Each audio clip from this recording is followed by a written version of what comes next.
Hello everyone, मैं हूँ Devika and welcome back to Colon Square. आज के इस क्लास में हम डिस्कस करेंगे ज्योग्राफी का एक इम्पॉर्टेंट चैप्टर जो कि है major domains of the earth.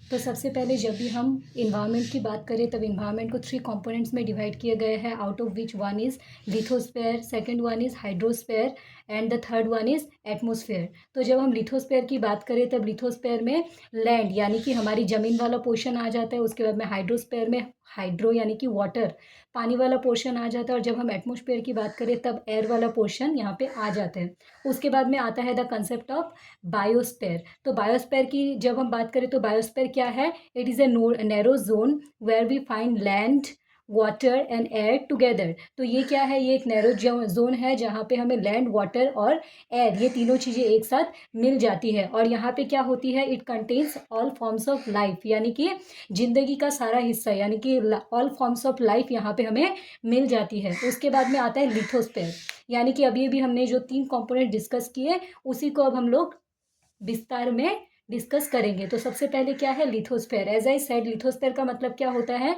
Lithosphere is the solid portion of the earth where we live, यानी कि वो जमीन का वो हिस्सा है जो कि सॉलिड है, जिसको हम छू सकते हैं, जिसका अपना एक शेप है। Next is consist of the earth crust and the thin layer of soil that contain nutrient element which sustain organism. तो यहाँ पे क्या है? यहाँ पे क्या क्या चीज़ें आ जाती है? एक तो अर्थ का क्रस्ट और दूसरा thin layer of the soil, यानी कि सॉइल का एक थिन लेयर और अर्थ का क्रस्ट, ये दो चीज़ें इसमें लिथोस्फेयर में काउंट हो जाती है। और जब भी हम अर्थ सरफेस की बात करें तब अर्थ सरफेस को 2 कैटेगरीज में डिवाइड किया गया है, that is one is continent and the other one is ocean basins. तो आइए सबसे पहले हम जानते हैं कॉन्टिनेंट्स के बारे में। तो कॉन्टिनेंट्स की जब हम बात करें तब हमारे पूरे वर्ल्ड को 7 मेजर कॉन्टिनेंट्स में डिवाइड किया गया है। और वो सारे हैं Asia, Europe, Africa, north America, south America, Australia and Antarctica. तो आइए इन सबको हम डिस्क्रिप्शन में समझते हैं। तो ये है हमारा मैप। और उसके बाद आता है, सबसे पहले आता है हमारा एक लार्जेस्ट कॉन्टिनेंट जो कि है एशिया। तो एशिया क्या है? Asia is the largest continent. और इसमें क्या होता है? It covers 1/3 of earth, 1/3 area of the अर्थ, यानी कि एक लार्जेस्ट कॉन्टिनेंट है। हम जब भी कॉन्टिनेंट की बात करें तब सबसे लार्जेस्ट कॉन्टिनेंट में एशिया आता है। और वो क्यों? ऐसा क्यों? क्योंकि इसने 1/3 एरिया ऑफ द अर्थ को कवर करके रखा है। और ये कौन से हेमिस्फीयर में बिलोंग करता है? ये it belongs in the eastern hemisphere, जैसा कि आप इस पिक्चर में देख सकते हो। ये है एशिया। अगर हम ये है एशिया। अगर हम अर्थ को ईस्ट,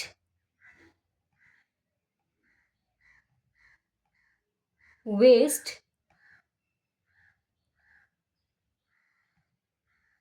नॉर्थ और साउथ, ये 4 डायरेक्शन अगर हम बोले तब एशिया कौन से डायरेक्शन में आ रहा है? कौन से जोन में ये आ रहा है? ये आ रहा है ईस्टर्न जोन में। ईस्टर्न में से भी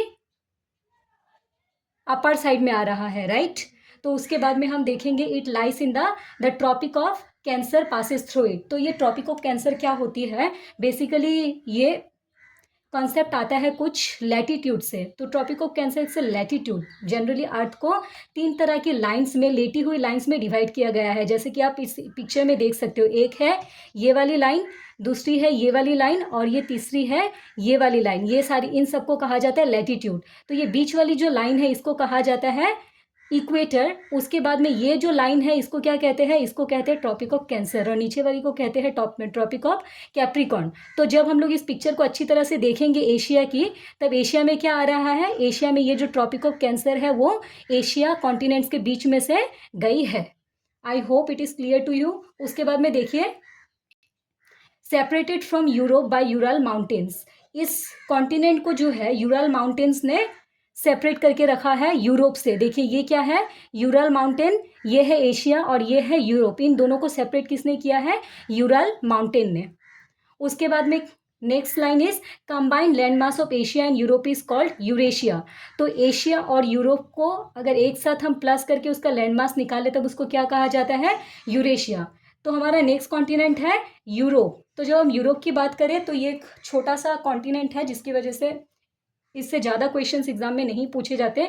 तो सबसे पहले Arctic circle passes through it. तो आर्कटिक सर्कल्स क्या होता है? आर्कटिक सर्कल्स के बारे में हम जब लैटिट्यूड एंड लॉन्गिट्यूड के बारे में डिस्कस करेंगे तब मैं आप लोगों को ये एक्सप्लेन करूंगी। लेकिन करेंटली आप बस इतना याद रखिएगा कि यूरोप जो है इस कॉन्टिनेंट में से आर्कटिक सर्कल पास होता है। Next is bounded by water bodies on 3 sides, यानी कि इस कॉन्टिनेंट के तीनों और क्या है? वाटर बॉडीज है, तीनों तरफ से इसको पानी से घिरा हुआ है, जिसकी वजह से इसको पेनिनसुलर आइलैंड भी कहा जाता है। Next is Africa. तो हम लोगों ने देखा था कि एशिया क्या है? It is the largest continent. तो सेकेंड लार्जेस्ट कौन सा है? That is the Africa. Equator latitude passes through it, ये रहा अफ्रीका। और ये एक ऐसा कॉन्टिनेंट है जिसमें से ये जो इक्वेटर है वो भी पास हुआ है। अगर हम अफ्रीका को अच्छी तरह से देखें, ये ट्रॉपिक ऑफ कैंसर भी है और ट्रॉपिक ऑफ कैप्रिकॉर्न भी है। तो आप लोग इस पॉइंट को अच्छी तरह से याद रखिएगा कि जब भी हम किसी एक कॉन्टिनेंट की बात करें जिसमें से तीनों लैटिट्यूड्स पास ऑन हुए हैं तो वो है अफ्रीका, क्योंकि इसमें से equator, tropic of Cancer, tropic of Capricorn, ये तीनों लैटिट्यूड्स जो है वो इसमें से निकलते हैं। तो ओनली कॉन्टिनेंट, देखिए यहाँ पे ये लाइन लिखी हुई भी है, only continent through which tropic of Cancer, tropic of Capricorn and equator passes through. Next is Sahara desert. Sahara desert क्या है? Being world's hottest desert. तो अफ्रीका में ही वर्ल्ड का जो हॉटेस्ट डिजर्ट जो कि है सहारा, वो पाया जाता है। नेक्स्ट इज वर्ल्ड की लॉन्गेस्ट रिवर जो कि है नाइल।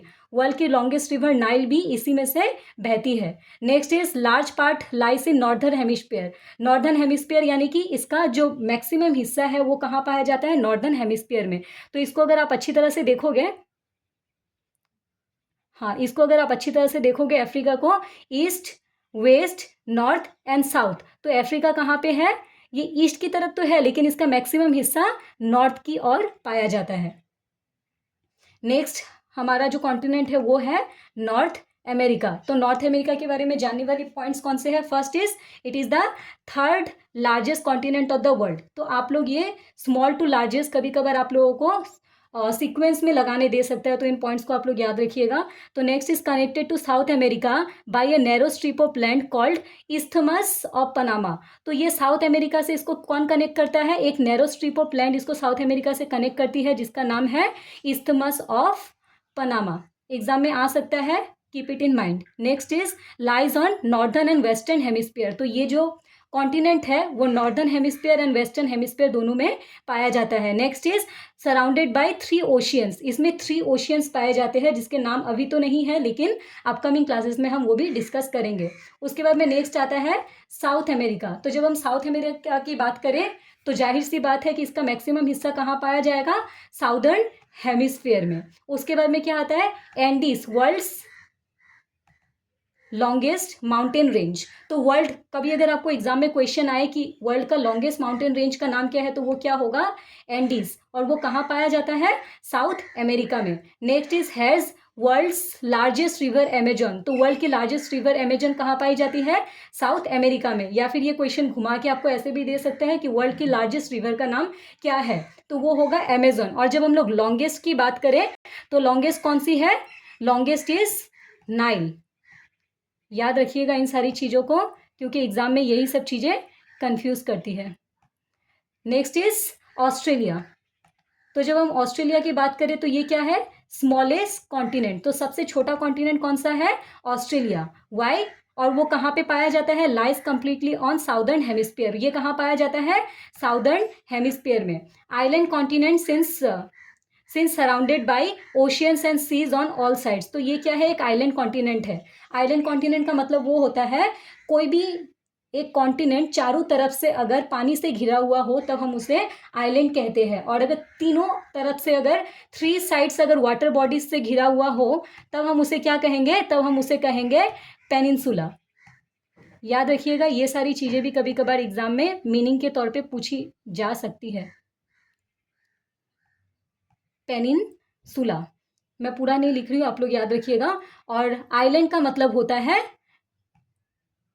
4 साइड्स। 4 साइड्स में जब वाटर पाया जाए तब उसको क्या कहते हैं? उसको कहते हैं island. I hope it is clear to you. Next is Antarctica. Antarctica के बारे में तो हम लोगों ने सुना ही है।